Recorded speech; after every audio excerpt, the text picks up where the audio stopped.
అమ్మా భవానీ లోకాల నేలే ఓంకార రూపమమ్మా, తల్లి నీ మహిమల్ని చూపవమ్మా.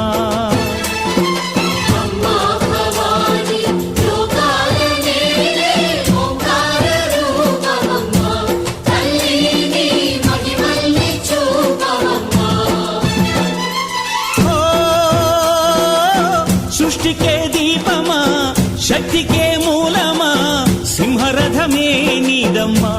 అమ్మ దుర్గమ్మ భక్తులను దీవించుమా.